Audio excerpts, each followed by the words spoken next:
Hello and welcome to Take Me Home, the podcast offering a social democratic alternative for the politically homeless. I'm hilary.salt, Deputy Leader of the SDP. And I'm Sebastian.moore. So did you have a good Christmas, Sebastian? I did, yeah, it was very nice, although I was ill, which wasn't much fun, but I think a lot of people are ill. Yes, yeah. Did Father Christmas stop at your house? Yes, he did. Super. Yep. I have a young niece and nephew, so Father Christmas is integral to Christmas Day. Yes, yeah, that's great. Good. So we are back. Sorry we didn't do an episode last week. Hope everybody managed to cope without us. We are now back into the swing of the new year, and we have our usual layout, so news, and we have news items with a green theme today, so I'm going to do Greenland and you're going to do green ferries. Exactly, yeah.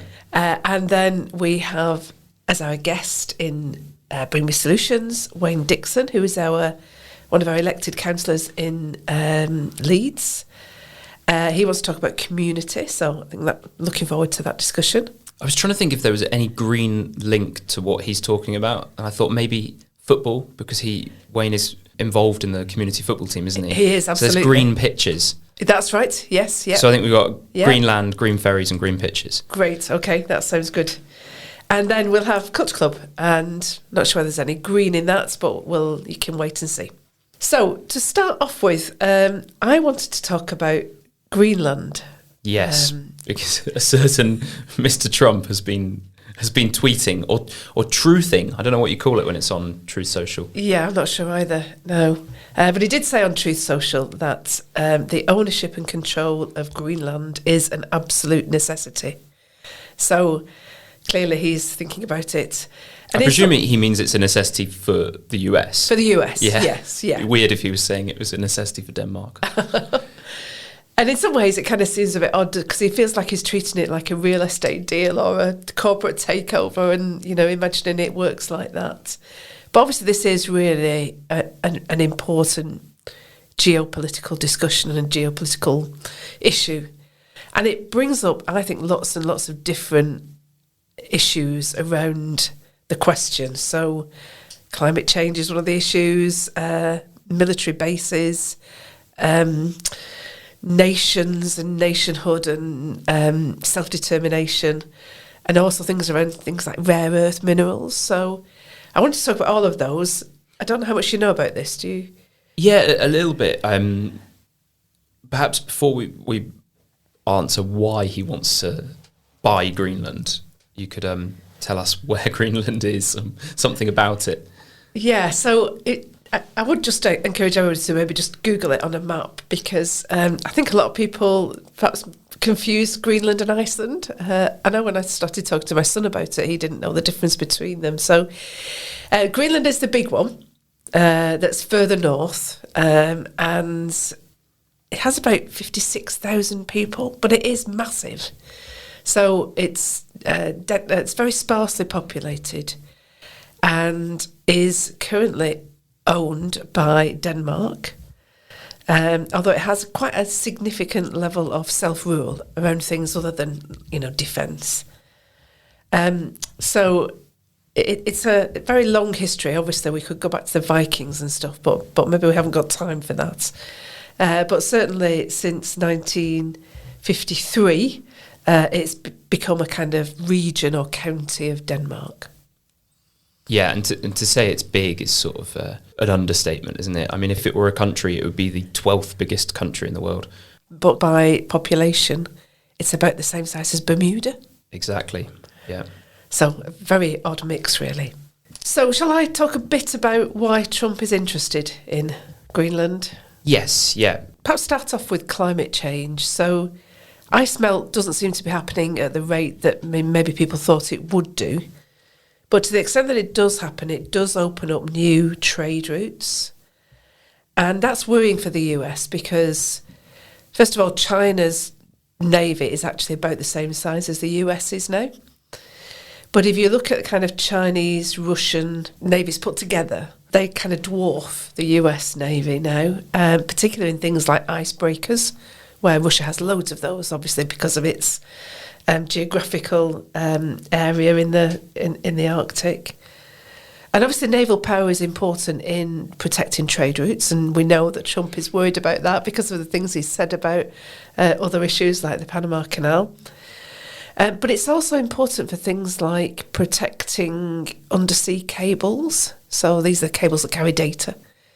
There's been a few incidents where both Chinese and Russian ships have been suspected of cutting cables, which obviously has real impact in the real world when data is disrupted in that way.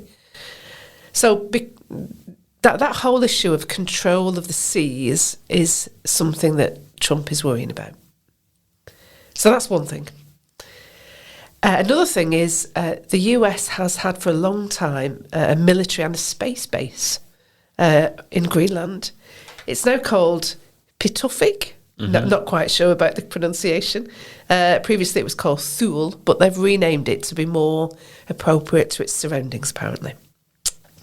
And that's important because it's kind of based on a route from the US to Europe or Europe to the US.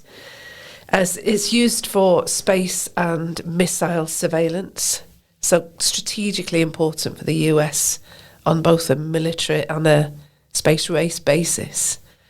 And the US are concerned that increasing Chinese influence in Greenland could put a question mark over that base. So that's another reason he's worrying. That's the third reason he's worrying is because of rare earth minerals. So Greenland has supplies of uranium, lithium, graphite and the rare earth minerals, all of which are important for lots of things like PCs and batteries and EVs, but also missiles. And those are all areas where China already has a lot of the global supply stitched up. So whilst mining is very difficult on Greenland, it is an area where the US could perhaps have more control over some of these materials and challenge China's current dominance in those areas. So that, I think, is the third reason. And I guess that then leads on to the question of what's the kind of international legality of Trump saying, I want to buy Greenland? It's not unknown. So the US bought Alaska from Russia in 1867. Don't know if you knew that. And in fact, in 1946, the US offered Denmark $100 million for Greenland. So this is not something that's been impossible in the past. That was a Democrat president as well, wasn't it? Yes, Harry absolutely. Truman. Yes, yeah. So it's something that is not impossible, but I think perhaps it's a bit trickier today in a kind of situation where the old global rules-based order is breaking down a bit and kind of everything is up for grabs. So whether some of those things could happen now, I don't know. There's also an issue that there is a lot of disputed claims in the Arctic. There's a thing called the Lomonosov Ridge. Yeah.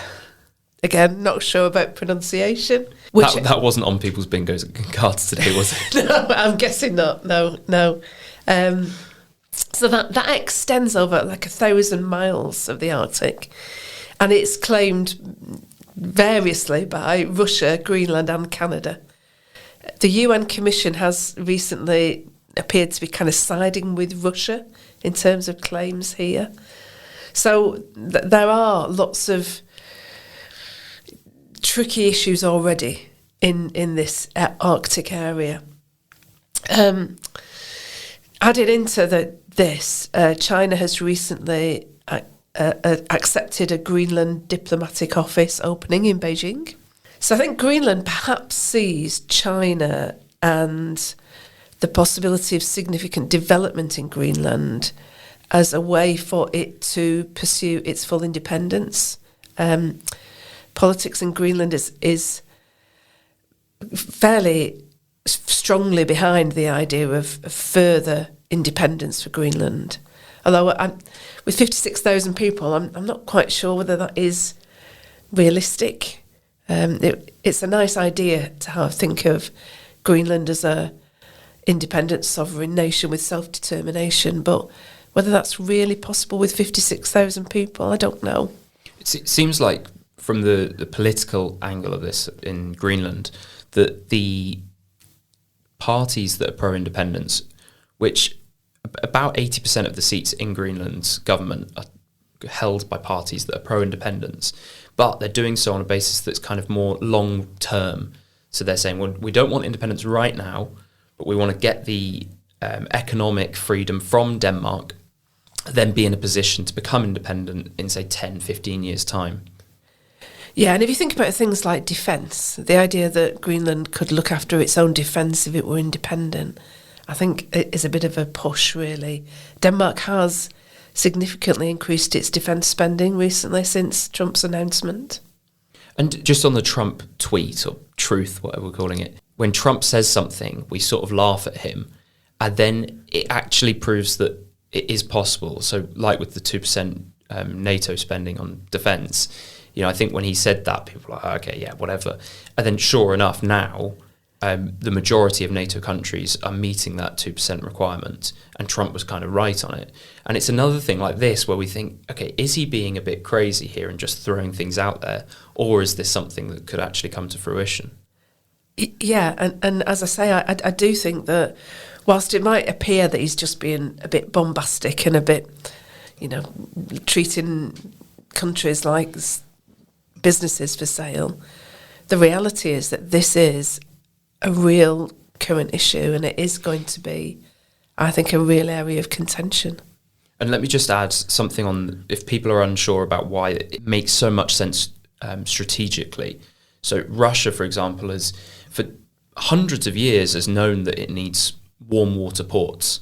That doesn't matter so much when the Arctic ice is melting. The Arctic is going to come into play massively in the geopolitically.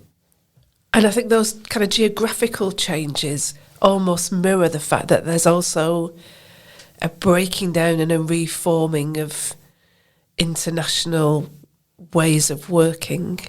Almost, I think we're almost getting the emergence of a new global Cold War, although maybe not quite so cold, maybe less cold than the old Cold War was. So the whole US v China issue, and potentially US v China plus Russia issue, seems to be the kind of lines of fracture on which new global rules are being developed and negotiated.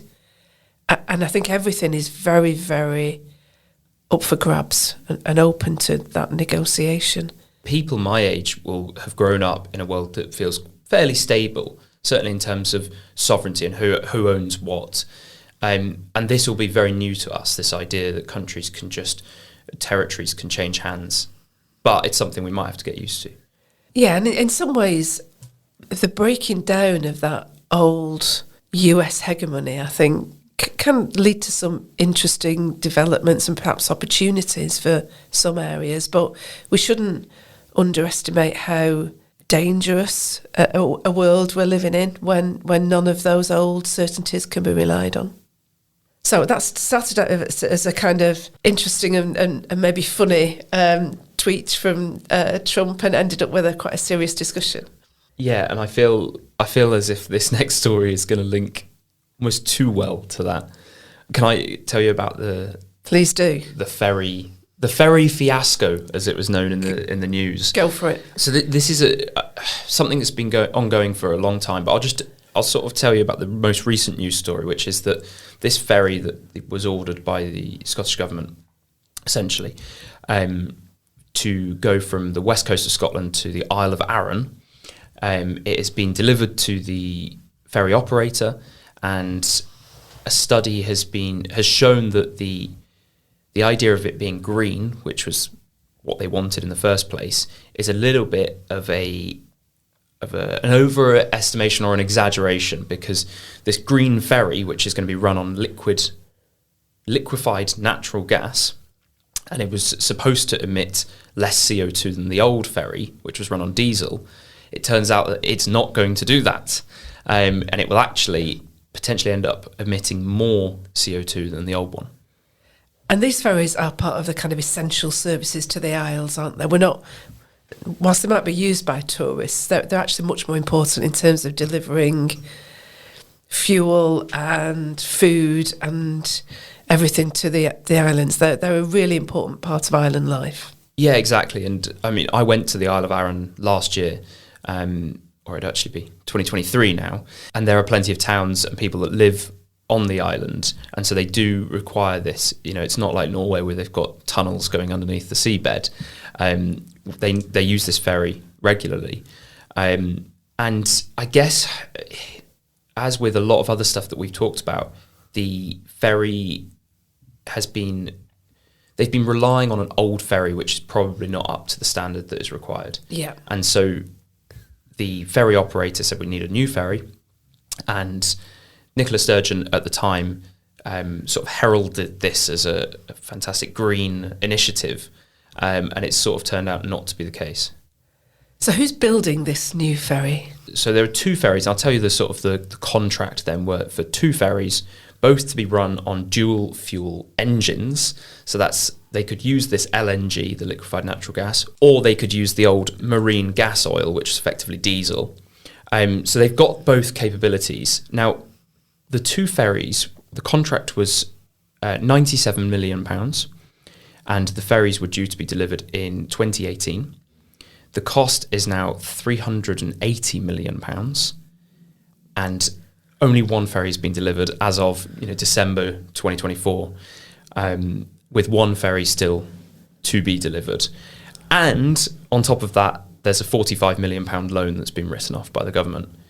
So it's an absolute disaster, and it's, regardless of where you lay the blame, I think everybody will agree that it's a massive amount of incompetence from the SNP, who are the ruling party in Scotland. Let me just compare that. So the old ferry, the Caledonian Isles, which is being replaced, that could carry about 1,000 passengers, 90 cars. It used to carry more, but cars are now bigger, so it can't carry as many. And it will emit supposedly 7,700 tonnes of CO2. Whereas the Glen Sannox, which is the new one that has been delivered, that can carry fewer passengers, 852, but more cars, 127 cars. And it's a bigger ship.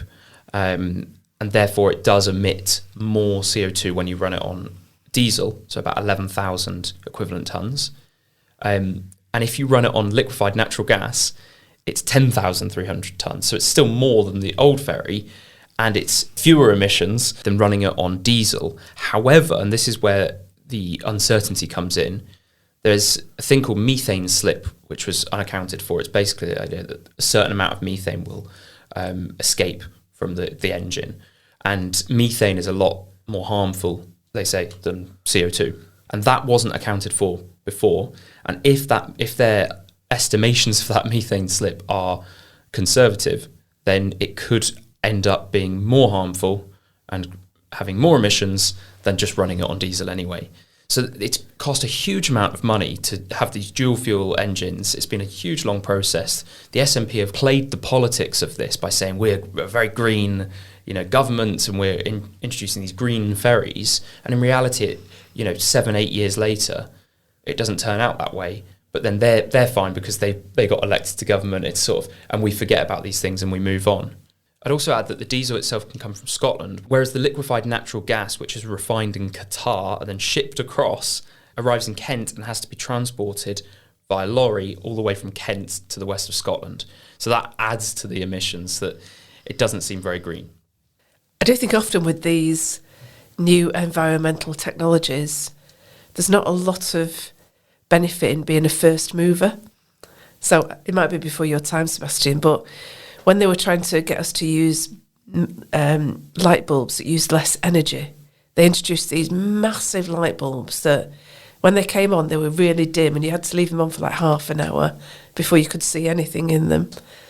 Then we got LEDs, and we should never have used that intermediate technology. So it does sometimes feel that being an early adopter is not very helpful, and maybe you need to let the technology develop to the stage where it's good enough before you start trying to do some of these big projects with it. I think that's a really good point. And I do remember those horrible dim light bulbs that you had to... By the time you'd done anything in the room that you needed you'd turn it off anyway. Correct. It's absolutely useless. And I think that's a really good point about not being an early adopter. So it's, I mean, silly little things. Like, I remember it took me a long time to convert to a contactless credit card, because I thought, well, I'm not sure about this. I want to see how it plays out. I want to see if they're dangerous, if people can steal easily. Because I think that's just sensible. You sort of see how things work, let it be trialled out in the world. So I'm worried that we're constantly, the government, whether it's Labour, Conservative, I mean, the Uni Party effectively, are constantly saying we are the world leader in, you know, green energies and stuff. But that to me is a bit of a warning sign that that doesn't sound great. Now, and I'm sure we can get into climate change in the future and look at it a bit more in detail. But just for now, I think to say that there is a concern that the politicians, whether they even know the details themselves, will just spout these things about being green and don't actually know what that means, don't know how it affects the industries of the people that are living nearby, and then it isn't necessarily green anyway in the end result. So I do think that's a concern. What would we be saying about, you know, some of the lessons that we might learn from this? So I know you've talked there about, we have these three businesses. So you've got CalMac, which runs the ferries. Yeah, so you've got Caledonian McBrain, which was split into a ferry operator and the procurement agency, the one that owns the ports, and the ones that says, right, we want this ferry being built. And I've seen arguments that says we just get rid of that, the CMAL, which is this middleman. And I do worry that there's this awful amount of bureaucracy and red tape and people having to go through other people and then nobody knowing where the accountability lies. To me, it would make much more sense for the ferry operator to own the ships themselves and say, right, actually, we need another ship. And they go straight to the shipyards and say, we would like the ship being built. And then the shipyards can bid on that contract. I mean, in this case, it was really good that a local shipyard got the contract, Ferguson Marine, whereas new ones being built since this are actually being built in Turkey. And that the steel being used for those ships will come from China. Yes. So I think the original reason why those companies were split up was something to do with EU regulations. This could be a real Brexit bonus to get rid of those two different organisations. A Brexit bonus. Yeah. Yeah. So if anybody has views on this, please let us know. As usual, our email addresses are in the show notes. And we will wait to see how this plays out in the future. Yes, exactly. And just if I'm allowed to add a last little thing, I would make the case for it's brilliant that these ships will be great, right, when they're built, and accordingly to, you know, the people that build them and the people that are receiving them saying that these ships are brilliant. They're expensive, they're overdue and everything, but we shouldn't let that detract from our desire to get new ferries and to invest in the infrastructure for transport around the islands. Absolutely. I love travelling on trains and ferries. I think it's brilliant. I think we should invest in that. And to train up people to crew those ships as well. I think it's an area, isn't it, the crewing of ferries, that's been a really contentious one. I know that we have some fantastic UK-trained merchant mariners, our officers, and I think we need to really invest in those people as well. Yeah, definitely. On Bring Me Solutions this week, we're delighted to be joined by Wayne Dixon, one of our elected councillors for Middleton Park Ward and the SDP's leader on Leeds City Council. Welcome to Take Me Home, Wayne. Thanks for having me. Hopefully we can get through some topics today and enjoy ourselves. Good. Are you at your place of work? I'm in the Civic Hall, yeah. It's not the most attractive of offices, but, you know, it's central to Leeds, easy to get to. That helps. So before we start, what's it like being a councillor? You've been a councillor for what, coming up for 3 years now, haven't you? Yeah, almost 3 years. So, yeah, 3 years in May. And it's less and less challenging as time goes on, in the sense that you get to know who does what in the council, and it just flows. I mean, like any job, I suppose, you start there first going, who does what do I need to do? And then you find your feet, and then things get a little bit easier as you get more experience. And that's definitely the case as a councillor. But also on our part, it's kind of helped because as I've gone along, I've had less and less barriers because we've removed a Labour councillor each time, which has meant one barrier removed. He's grinning as he says this, I'll add. And yeah, I've got good reason to grin as well because it's been very challenging.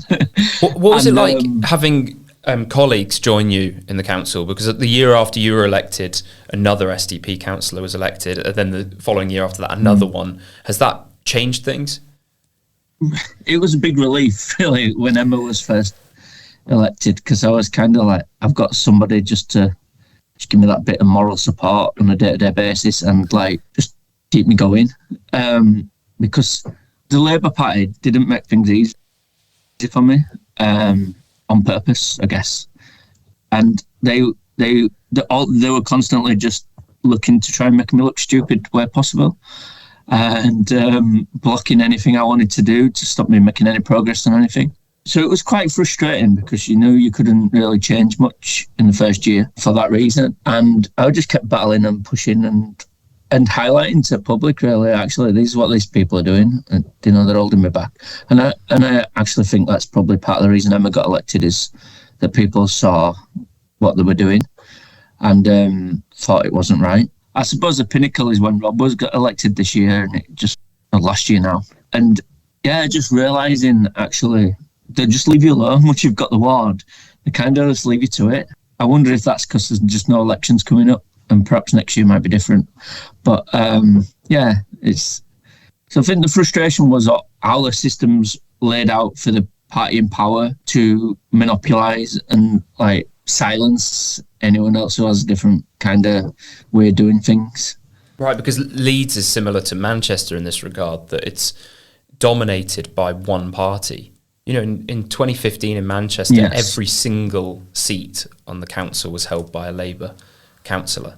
And I think everybody can agree, regardless of your political leanings, that's not a good place for democracy to be in, because that party that's in power will get far too comfortable and won't feel the need to actually do stuff because they're not being held to account. And I think Middleton Park, the ward I represent, is kind of just, there's decades and decades of neglect, what we're trying to go through. And I'm not just saying that to dramatise it. Like, I'll give you one example. So one of the council estates has got access paths behind houses and they're literally overgrown with trees and bushes. And it's just because nobody's ever swept them. And now literally we're having to use like the probation service to come and get like community payback to come and dig them out. And it's like 30, 40 years of just being left. And it's those kind of things, like they're not even really big jobs in the sense if you maintain them, but if you let that neglect go, it becomes a big job, and then it becomes more of a challenge to actually get it back to how it was. So there's kind of those kind of things. What we've been focusing on is like, how do we like reverse that neglect and get things back onto a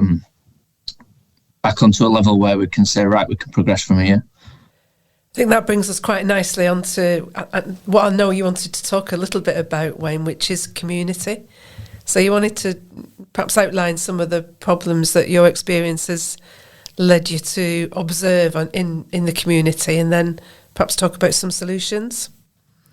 Yeah, and I think so. Some of the things I'm going to highlight are probably not a surprise, and I didn't have to be a councillor to realise them, that there were issues. And it's kind of the basics, really. And the basics for me in my area are we've got like a total neglect to the areas I've mentioned already, but in the sense that people have kind of given up and like throwing little things, throwing your litter on the floor just because it's not my problem anymore. It's let someone else deal with it. It's like just that love of where you live. You know, we have high rates of obesity, breathing conditions such as COPD and stuff like that in our area. So we have like quite a community that's not really active physically. As you both already know, is like my passion is like community football and sports and like getting young people active. Because I think if you get them active young, it becomes almost like in their nature that that's what they do. and it continues into adulthood, hopefully. And I think in communities like mine, which is it's probably one of the like poorest, I think, in Leeds,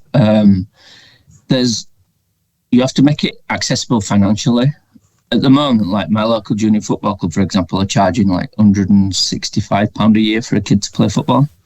So if you're on benefits, that's quite a lot of money. But when you look at the club's expenditure, around 50 to 60% of it goes to the local authority for hiring of facilities. So actually the cost is the council's fault. Do you see what I mean? And then, so like what I'm trying to open up Leeds City Council's eyes up to is the fact that actually you're putting the barriers in place to get people active, which is then causing the problems towards the NHS, etc. Because you're thinking short-sighted about things. You're thinking about like money now, like, and bringing income in, rather than actually, if we spend this amount of money, it's actually going to save the NHS a lot more. So it's about like how you find them balances, I suppose. Can I just comment on that? Because I think some people would say that Leeds City Council could, in fact, say, well, okay, we'll waive those fees, but then we'll have to put your council tax up. And that maybe means that more people are having to pay for those services, whereas others, people would argue that if under the current way of doing it, it's people that are choosing for their kids to play football. They're the ones that are having to pay for it. But what about if I tell you that 9 times out of 10, the 3G pitches that councils are building are often funded by the Football Foundation, which is not the council or the government. It's actually a charitable organisation. So therefore, there's not actually much outlay at all other than officer time. So I would argue it would be better to work with local sports clubs, build the facilities they need, give them ownership of them and use of them and control of maintaining them and developing them, and then say to them, fire away, build your clubs, let's get more people active, how do we support you? But also more than that, I think sports clubs can be more than just sports clubs. Like, I'll give you one example. So I played rugby when I was a kid. I was really bad at it, but like... Is that rugby league, Wayne? Rugby league? Actually rugby union. Oh, rugby union. Oh, well. Which is a real shock where I live. But I was really bad, but mainly because I played in a team where all the boys I played with represented Yorkshire, so they were really good, so I looked worse. That's my excuse. But anyhow, right, so I played rugby, and it was more because my dad wanted us to get active. He wanted us to do something. My dad had no interest in sports at all, so he kind of chose rugby because they had a bar, so he could sit in there while we played. And but what that rugby club, I felt, did for our family is mainly for my brother. So my younger brother, who was a year younger than me, he left school by any exams. I'm sure he won't mind me saying this. And my dad was kind of like, I don't really know what to do with it, because he very rarely went to school. He was not really interested in school. But my dad's in the bar talking about how he's really struggling with what to do with his son. And then one of the guys says, I'll give him an apprenticeship. And my dad says, he'll let you down, what to know. So anyway, the guy's like, no, I'll give him an apprenticeship. Let's have a go. Let's see where I go with it. And he got him a welding apprenticeship. And my brother did like a degree level apprenticeship. And now he's like a manager in like welding firms and stuff. And it's like, that's kind of what I think we forget, that sports clubs, and I suppose pubs as well, like that kind of community links where those conversations can have kind of broker those kind of deals and get people into something.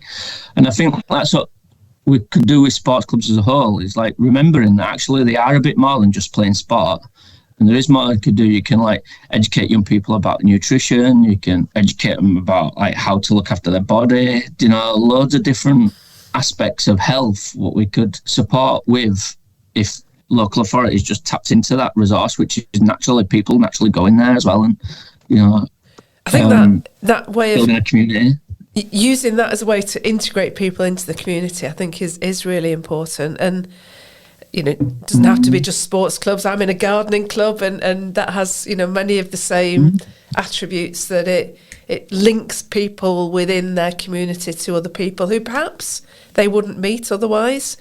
It does feel to me that when I look back to, when I was much younger, people mixed, as you say, either at the pub or in the trade union or at the working men's club or in church or all those kind of places. And all those kind of places have gone, haven't they? Kind of been hollowed out.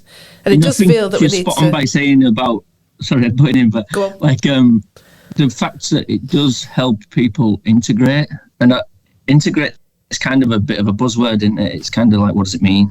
But for me, integration means just people getting to know each other and realising actually we're not that different. And and I feel like the football club like I've set up all those years ago is kind of a catalyst of like getting all these people from like Middleton and Belial has people from all over the world, like from lots of different nationalities, and then they all come together under one umbrella of something they're passionate about, which happens to be football, and they become friends and they get to know each other and understand each other and realise actually we're not all that different. And I think like the pull of that is massive, and I just think it's underestimated sometimes, and what that means. And that's why I was quite excited when the SDP agreed to add into the policy platform that about giving sports clubs the rights to lease their grounds on peppercorn rents for long-term lease, because it's something I kind of pushed for. Can you just explain that, what that means?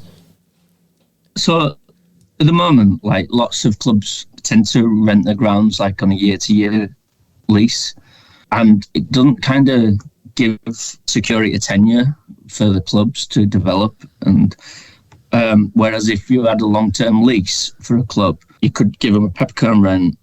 They'll make it work more for their money because they'll create more teams to make sure it's better financially for the club. But also, it allows the clubs to tap into money from places like Football Foundation and build the facilities and improve them. The council doesn't lose out because it has an asset, what's still theirs. So if the club ever goes under, the council still owns it. But also the councils can benefit financially because you can say to the clubs, why don't you manage it totally, market pitch that, cut it, you'll be responsible for all that. So it kind of drives the community then to like work on the facility and develop it for the community, but not just for the benefit of the council, but more for the benefit of the people. And I feel like that's what a lease would do. And it'd also take that pressure off councils who have got one less asset to manage. So for me, it's a no-brainer. But, I've proposed it at Leeds City Council previously, and they've voted it down, just I think because they didn't think of it. But yeah, so it's kind of that kind of thing, really. And I just think it's about giving community ownership and responsibility is kind of a key part of getting people bothered again about where they live. I think what we've got in communities now is like a bit of resistance of doing anything, because it's kind of like, no, it's the council's job. And it's how we kind of like change people's mindsets to say, well, actually, if we all chipped in a little bit, our council tax might go down because the council won't have to do it. And, and it'll be ours, we'll own it. It'll be our, something we cherish. Like the litter problem I mentioned earlier, litter really annoys me. It's the broken windows theory. I don't know if you know much about that. The idea is that if you see an empty property and someone throws a stone and breaks a window, and you just leave that window, someone walks past and go, well, that's really unloved. Nobody really cares about that, break another one. And then it spirals until there's not much left of the building. Whereas if you patch that window up, most people walk past and don't even think about potentially smashing another window. I think it was Mayor Giuliani in New York. He kind of really grasped this kind of theory, and he brought crime rates down really low in New York by just having the theory of if it's broken, we'll fix it straight away. And then apparently it works really well in New York. So I'm a big believer that it can work in Leeds. New York, Leeds, not much difference, right? Absolutely. I think what you're picking up on one of the things that we've talked about on the podcast before, which is about giving people real agency and real responsibility in their own lives. And as you say, a lot of people kind of tend to outsource that and say, it's up to the politicians to do this or that or the other. And we need to allow people to take back control, you might almost say, of lots of areas of their lives. And and really make a difference. And I think that also runs both ways. So you need that with responsibility. You have to have accountability. So people need to be held accountable, not just the politicians, but ourselves, us as citizens. And there has to be a bit more transparency with local government, because like you were saying about, you might see a reduction in your council tax. I don't feel that if I did stuff with my neighbours where I live in the centre of Manchester, there's any chance of the council tax coming down. So we have to have some way of knowing that is what it can lead to at the end of the day. Yeah, and you're right. And some councils will probably not reduce the council tax at all, see it as an opportunity just to save a bit of money and move it around. But what sense of worth would it give people as well? Like, knowing that like they're working with their community to make it better where they live. I feel like I go litter picking sometimes with people, and I'll put on my Facebook, I'm going out litter picking for a couple of hours, anybody want to join me? And sometimes some families turn up and they'll come along and the kids will pick stuff up and we'll spend an hour chatting and just collecting rubbish from area and stuff. And like the kids love it, right? And they're like, and I just feel like it's the kids really what you want to get at, because they're going to change their mindset as you go along. So if we can get to the kids and like, this is the right thing to do, and like this is how you look after where you live. And as well, like sometimes what's great a couple of times is when being out with the kids and we're picking out, and I took my kids as well, but people walking past and they'll go, oh, great job. And I just kind of think, well, you could offer to join us. or and a few times a few people have given the kids money, like, like, oh, great job, kids, go buy yourself some sweets for a treat, and stuff like that. And I think that's quite nice, but I would like just to say, can I help for half an hour? But I suppose it's like you're chipping away, and you just chip away, and eventually people see that as that's the normal thing to do, go around litter picking and cleaning outside your garden. Like my grandma used to always say, like she used to live in Holbeck in Leeds. Not Holbeck, where was she? Hyde Park. And then they back-to-back houses, and they used to all sweep in front of their houses and stuff like that, and the whole street had that mindset so the street was always clean. They'd sweep it and mop the path outside of the house and stuff. And donkey stone the step. How great must it be? Yeah. How clean was it? And now... Absolutely. Not better. Yes, I remember all that as well in Lancashire, so I think maybe not too different there. Well, I mean, that's really, really helpful, Wayne. I know that across the country this year, we keep getting confused as to which year it is, being the 2nd of January today. Across the country this year, there are going to be some council elections, and we're very hopeful that we get more SDP councillors elected so they can do some of the good work that you and your colleagues are doing. Yeah, we just need more councillors, right? We just need people to just say, take a punt on us. That's all I say. Take a punt on us. Ask anyone in Middleton and Belial. I'm sure they're quite happy. Well, there might be a few Labour supporters that are not happy, but majority of people, I think, are won over by us. And I just think that will happen anywhere else, that people elect an SDP councillor. Like, everybody we meet are good people in our party. I've not met many people where I thought, I'm not keen on them. We have got normal, everyday, straight-talking people, which is what politics needs, and I just hope that people do go out there and vote for change in next council elections. That's great, and that's a Yorkshire man talking to a Lancashire lass there, so broken down some barriers there as well. We really have, yeah, and that's without knocking the Pennines down.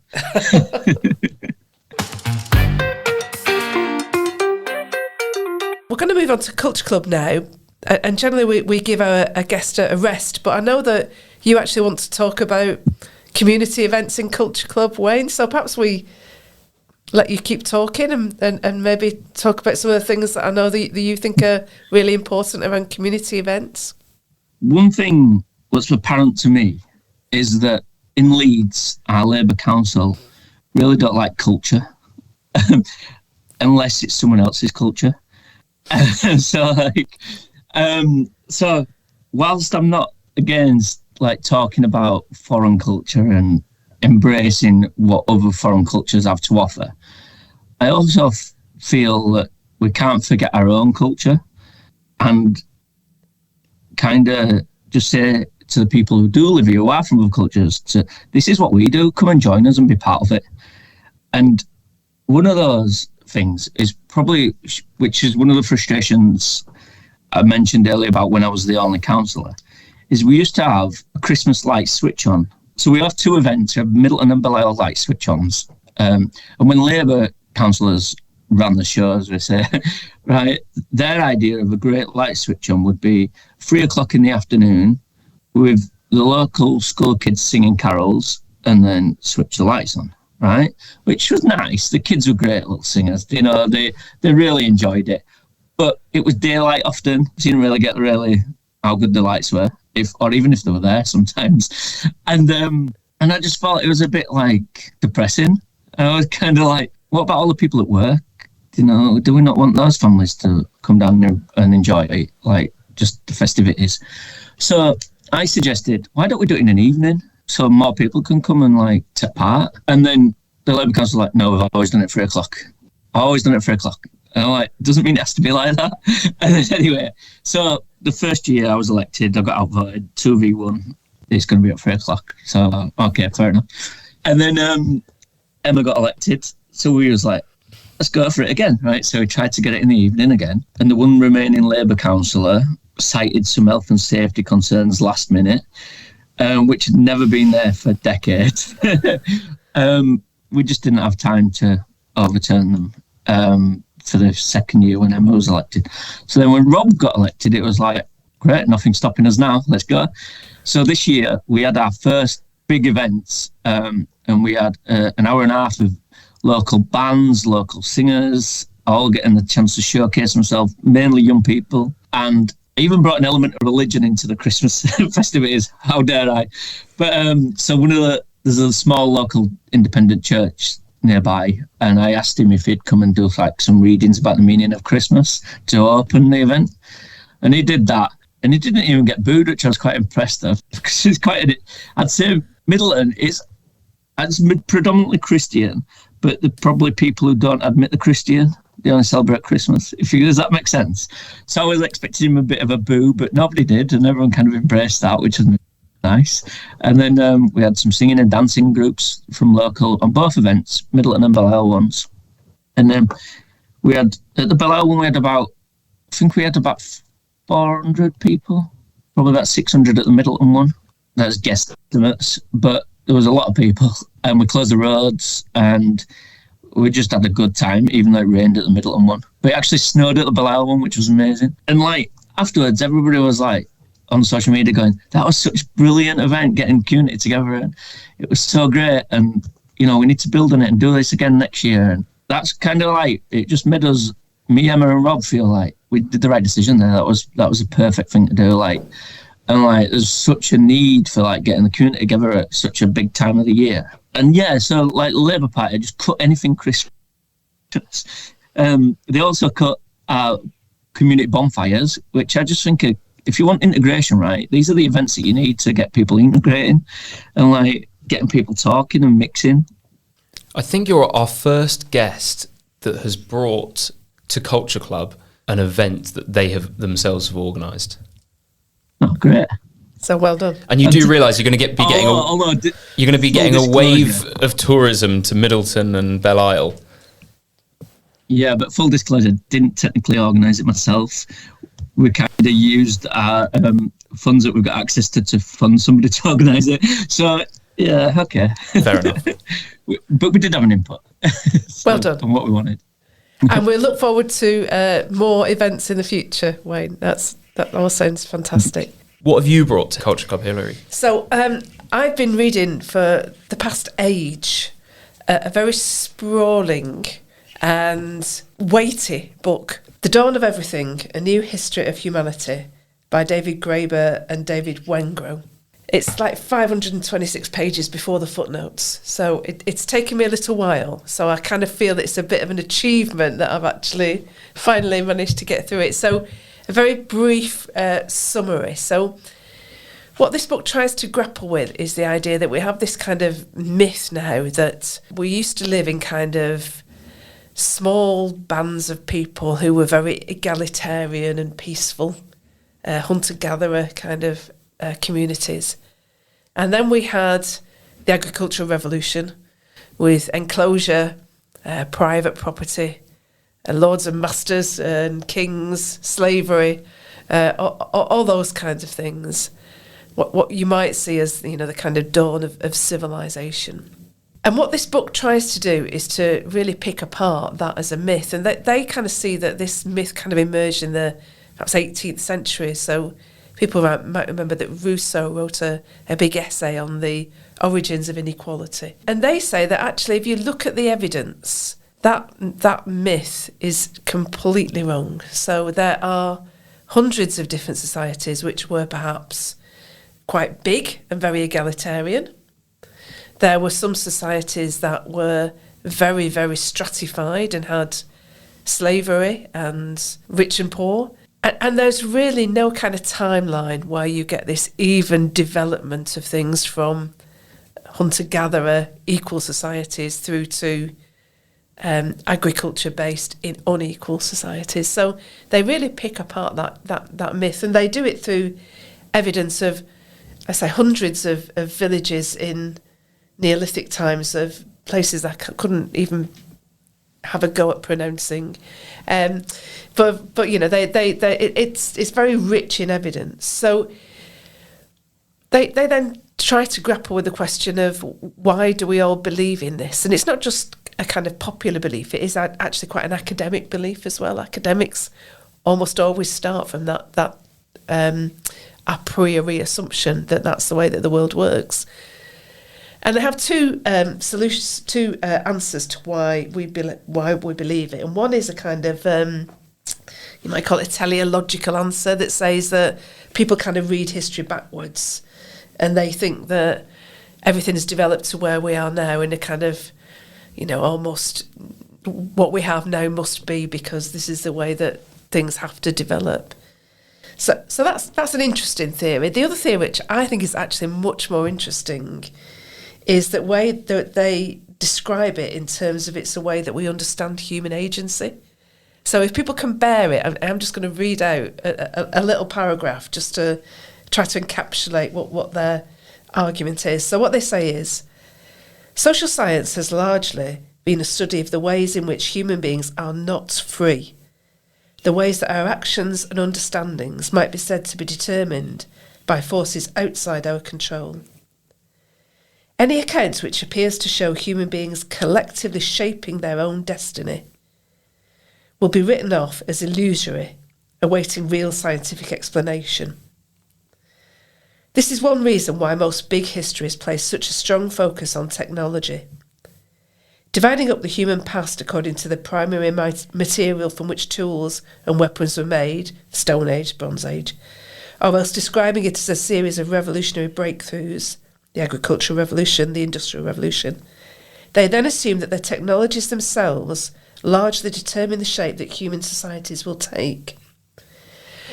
So I think what they're saying there is that there's an idea that we don't give enough credit to people for their ability to actually shape and change society. So they give examples of very old communities where, for example, if somebody committed a crime, the whole community would be involved in determining how that person should pay for their crime, should recompense the whole community. And so there was kind of constant and everyday renegotiation of the way that human beings got along together. And that, it kind of plays into some of the things you were talking about, Wayne, that, we've got to give people human agency and we've got to really recognise that it's people that make the world, that I think Marx said we shape history but not in conditions of our own choosing. So we need to re-establish the idea that we can shape our own world around us, and human agency gives us the ability to do that. And I think that's what this book really shows, gives people the confidence to show people that is possible in whatever conditions that you might live in. So amazing. Very highly recommended. And I'm definitely going to read it. I will pass it on to you to read, Sebastian. Thanks, Wayne, for all your input this edition. Thanks for having me. Yeah. Thank you. And well done on the podcast. I've enjoyed listening to it, and I'll continue to do so.